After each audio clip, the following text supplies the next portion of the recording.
নতুন সূর্যোদয়ের আলোয় পুরনোকে পেছনে ফেলে এসো বরণ করি বাংলা নববর্ষকে। শুভ নববর্ষ। নমস্কার, ভিলেজ লাভার সৌভিক ইউটিউব চ্যানেলের পক্ষ থেকে সকলকে স্বাগত জানাই। আমি সৌভিক শুরু করছি আজকের ভিডিও। আজকে আমাদের উপস্থাপনা নববর্ষ ও বাংলার ক্যালেন্ডারের পরিবর্তনের ইতিহাস। বাংলা নববর্ষ শুধু একটি উৎসব নয়, এটি বাঙালি সংস্কৃতির আত্মপ্রকাশ এবং ঐক্যের প্রতীক। পয়লা বৈশাখ আমাদের জীবনে নতুন আশার আলো নিয়ে আসে। এটি আমাদের ঐতিহ্য, আমাদের সংস্কৃতি, আমাদের অর্থাৎ বাঙালিদের পরিচয়ের একটি অমূল্য দিক।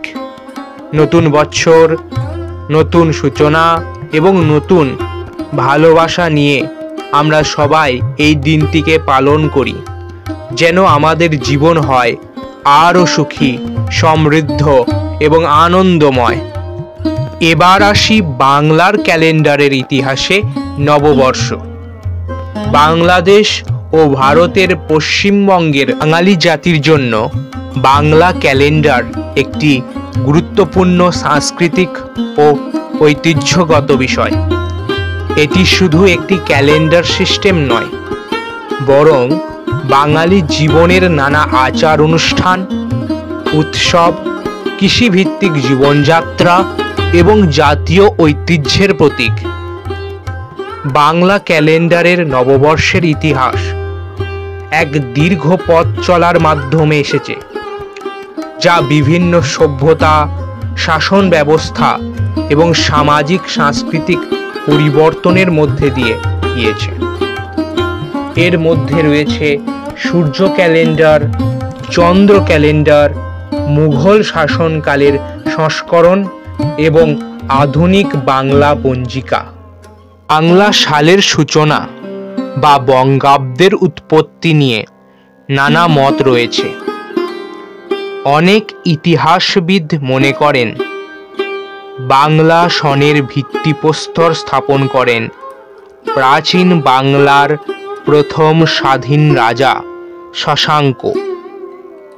তিনি সপ্তম শতাব্দীতে বঙ্গদেশের শাসনভার গ্রহণ করেন। শশাঙ্ক তাঁর রাজ্য শাসনের সুবিধার জন্য একটি স্থানীয় কৃষি নির্ভর সন প্রচলন করেছিলেন। এই সন ছিল সূর্য ও ঋতুভিত্তিক, যদিও তখনকার সেই সনকে বাংলা সন বলা হতো না। এটি ছিল এক ধরনের আদি বঙ্গাব্দ।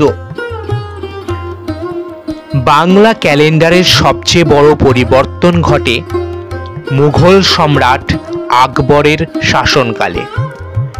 সেই সময় কৃষিকাজের সুবিধার্থে হিজরি চান্দ্রবর্ষের পরিবর্তে সৌরবর্ষ ভিত্তিক বাংলা সন প্রবর্তন করা হয়। এতে করে কৃষকেরা সহজেই খাজনা প্রদানের সময় নির্ধারণ করতে পারত। এই নতুন সৌর ক্যালেন্ডারের মাধ্যমে বাংলা নতুন বছর শুরু হয় পয়লা বৈশাখে। আকবরের নতুন ক্যালেন্ডারটি কৃষির সঙ্গে সম্পর্কিত একটি সৌর ক্যালেন্ডার ছিল, যেখানে 12 মাস এবং 365 দিনের একটি বছর ছিল।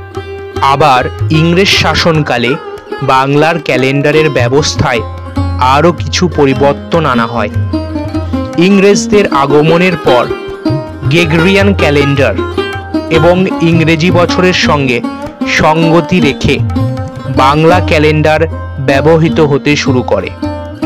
1757 সালে ইংরেজরা বাংলা ক্যালেন্ডারের আধুনিকরণের কাজ করে এবং এটি বাস্তবায়ন করা হয় বাঙালি সমাজে। 1800 সালের আশেপাশে ইংরেজ শাসনকালীন সময়ে বাংলা ক্যালেন্ডারে আবার কিছু পরিবর্তন আনা হয়, যাতে সরকারি নথিপত্র, হিসাব নিকাশ এবং অন্যান্য কাজগুলি সহজে পরিচালিত হতে পারে। বর্তমানে বাংলা ক্যালেন্ডারটি একটি সৌর ক্যালেন্ডার হিসাবে ব্যবহৃত হয়, যা 12টি মাসে বিভক্ত থাকে।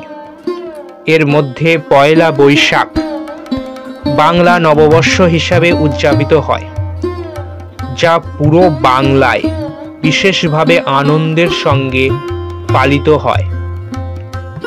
বাংলা পঞ্জিকা সারা বছর বিভিন্ন উৎসব, কৃষিকাজ এবং সাংস্কৃতিক কার্যক্রমের সঙ্গে সম্পর্কিত। বাংলা ক্যালেন্ডারের মাসগুলোর নাম হল বৈশাখ, জ্যৈষ্ঠ, আষাঢ়, শ্রাবণ, ভাদ্র, আশ্বিন, কার্তিক, অগ্রহায়ণ, পৌষ, মাঘ, ফাল্গুন, চৈত্র। এই ক্যালেন্ডারের মাধ্যমে বাঙালি জনগণ তাদের ঐতিহ্য এবং সংস্কৃতিকে ধরে রেখেছে।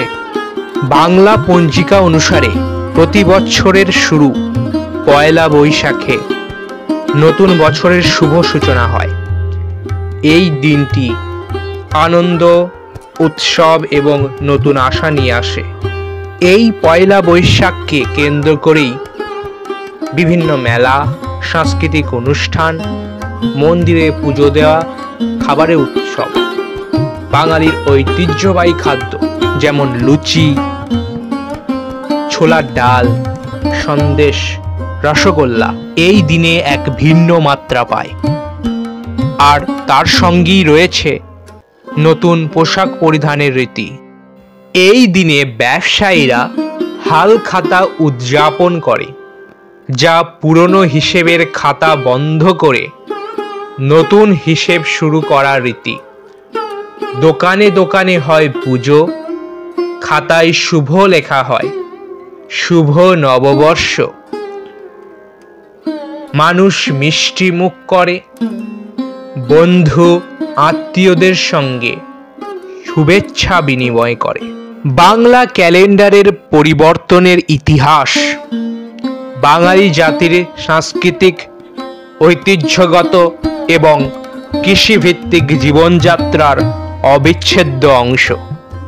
এটি একদিকে যেমন মুঘল শাসন, ইংরেজ শাসন এবং আধুনিক যুগের পরিবর্তনের মধ্যে দিয়ে এগিয়েছে, তেমনি অন্যদিকে এটি বাঙালির সংস্কৃতির ঐতিহ্য, আনন্দ এবং সমাজের ঐক্যবদ্ধতাকে ফুটিয়ে তুলেছে। বাংলার ক্যালেন্ডারের এই দীর্ঘ পথ চলা আজও বাঙালির জীবন ও সংস্কৃতির একটি অমূল্য অংশ হিসাবে বিদ্যমান। এই ভিডিওটিকে এখানেই সমাপ্ত করছি। ভিডিওটি ভালো লাগলে লাইক, কমেন্ট ও শেয়ার করুন। চ্যানেলটি সাবস্ক্রাইব করতে ভুলবেন না, যাতে আরও ইতিহাস ও ঐতিহ্যবাহী স্থানের ভিডিও আপনার কাছে পৌঁছে যায়। সুস্থ থাকুন, ভালো থাকুন, সকলকে ভালো রাখুন। ধন্যবাদ।